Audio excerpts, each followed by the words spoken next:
So thank you for joining us, Lisa Cresswell. We're very, very excited to have you taking part in our Wellness Festival in Glaslough this Sunday, the 4th of June. And we're, by the looks of things, going to get fabulous weather for it. So it's going to be very, very exciting. Yeah. So you're among a schedule of 15 speakers that we have lined up for the day, really covering a wide range of topics. One of your topic particularly is really so important. It has come up in various situations over the last number of weeks with regard to domestic abuse. So for anyone who doesn't know Lisa Cresswell is the Managing Director of Aslan Coaching and founder of Hope Floats, and a fundraising initiative to provide emergency accommodation in the Monaghan and Cavan area for those experiencing domestic abuse. And this is a very fundamental initiative that you're setting up and that you feel really passionate about. Can you tell us a little bit about how you've got here? Yeah, sure. Tell me more about the initiative and about your passion for this approach. Sure. Thanks, Catherine. I suppose, with my background from healthcare, I'm a former nurse and midwife. So way back, 30, 35 years ago, I was facing patients who were experiencing domestic abuse. And, fast forward to now, I've been a coach and trainer now for 7 years, and it's still coming in front of me in terms of, and now it's in the form of employers who are saying, because I do leadership coaching, and I tend to focus on the areas of leadership that are really tricky and difficult and nitty-gritty and rough.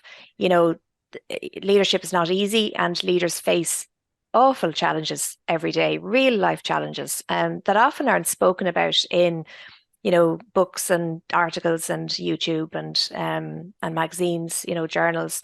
The nitty-gritty of life in work, of leading people, is that they make mistakes, and yes, sometimes they are experiencing domestic abuse, and that spills over. These are totally different areas, of course, but these are the difficult areas that leaders face that spill over into work. Yeah. So I suppose, once I started to realize that this was coming up, and I looked more into it, and to be honest, once I heard I don't remember the first time that I heard that there was no domestic violence refuge in the counties of Cavan and Monaghan, and I was just blown away by the unfairness of that and how horrible it is. And of course, we all know the headlines of people who have lost their lives to domestic abuse, and there's many, many other headlines that we never see. We will never see the real life of people experiencing this day in, day out, who present, themselves out to the world as if everything is fine, and they carry on, they turn up to work, they do their job in incredibly difficult circumstances. So I come to it both from the point of view of hoping to empower their employers to help support them, because it's such a lifeline. There's a whole raft of support services around counselling, around legal aid, everything. I think what hasn't been paid enough attention to recently is how important employers are in providing that lifeline to people who are experiencing domestic abuse. Not only the financial stability of having a job and hope that you could provide for yourself in the future, but the workplace may be the safest place they are every day. Yes. So once I realized that, it was just burning my brain. Sometimes when you hear something and it just burns your brain and really bothers you, so it really bothered me. Yeah. And so I spent the last year developing programs and training programs for employers, and awareness programs and talks and workshops for employers. And at the side of that, I thought, well, that's my bread and butter, that's my day job. But at the side of that, I thought, I wonder if there was a way that I could raise funds linked with this that would go directly to the people who need it for emergency accommodation. So when I do leadership training programs, I invite the companies that I do the trainings in to donate money to my new initiative, which is called Hope Floats, which will be to provide emergency accommodation in the counties of Cavan and Monaghan, whether that's through B&B and hotel services for now until a refuge is built. But I sort of have a little plan in my head that if enough was raised, that we could actually either buy some property, or I can obviously work with the local services. I wouldn't do this on my own. To push this forward. That governments say that there's going to be, but in a couple of years, but that's too late for somebody who's Yeah. experiencing. And I think you're hitting on a really interesting point there, because it's although these things are framed as one particular niche in terms of, let's say, domestic abuse or mental health, it actually all rounds off into the same thing. Yeah. And this is what's very, in so many ways, the lines are blurred. And in so many ways, these funds and fundraisers often get, the funds themselves often get stuck in systems. But what you're doing is actually really unique in the sense that it's very a personal project for the collective of these people that are affected through, and also again that side initiative of supporting employers and actually educating people to become aware of people's circumstances and that unsaid, unspoken, those circumstances that happen everybody in everyday life. So it's really empowering people. You're really putting the power back into people's hands. That's my hope. Yes. Yeah. Yeah, absolutely. Yeah. Yeah.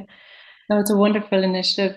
And the festival itself is to provide funds for suicide prevention charities. And as you rightly said, the domestic abuse end of it is actually paramount in that because it affects children and it affects younger people in their development, Yeah. which then, as a result of life's challenges itself, then goes on to present mental health issues. So, Yes, of course. it's so multifaceted. Yeah, yeah, it is.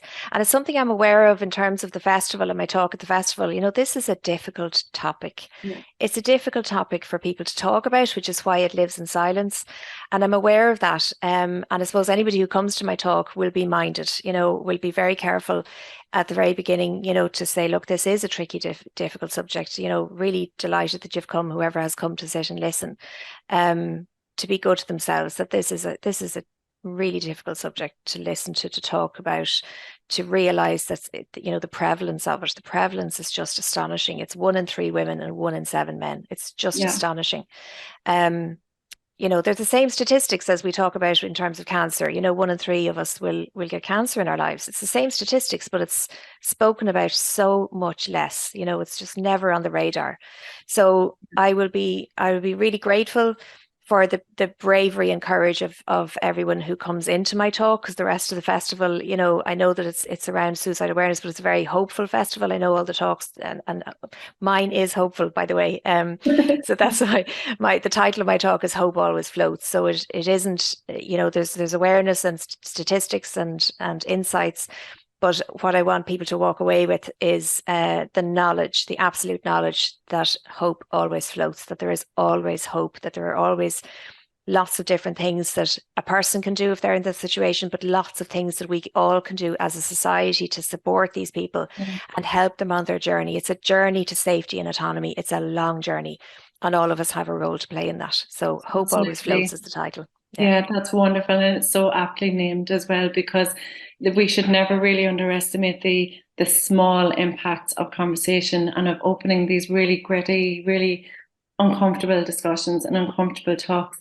And the series of talks, and that's why we were so keen to have you come and talk about this subject, because it really represents those people again that there's a stigma, there's a shame, there's a vulnerability, there's a fear, there's all of those things, and none of them exist by themselves. So it's such an incredibly sensitive topic, but such an important one. And even for people that maybe are under the impression that they have never been in contact with someone who has experienced domestic abuse, it may feel like such an irrelevant conversation or topic to actually be part of. But it's quite amazing how whenever you step into that education and you start to understand something, that perspective changes and you start to witness it, and that's the whole premise of the work that you're doing. So it's really, really, really wonderful you're joining us. Yeah. So thank you so much, and we're really looking forward to it. And for anybody that is coming along, it's €25 admission to the whole festival. That gives you access to all. We have over 55 stalls of wellness practitioners. We've amazing food, and children come free. And there are 2 marquee tents with activities. We have breath work, yoga, mindful activities for children. We have information points. We have people on standby for directing you around and just filling in the blanks, giving everyone the information that they need. And I really, really am very excited for your talk. It's at 10:30 on Sunday morning. So thank you so much for giving up your time, Lisa, today. And we really look forward to seeing you. Me too. You. Thanks, Catherine. See you then.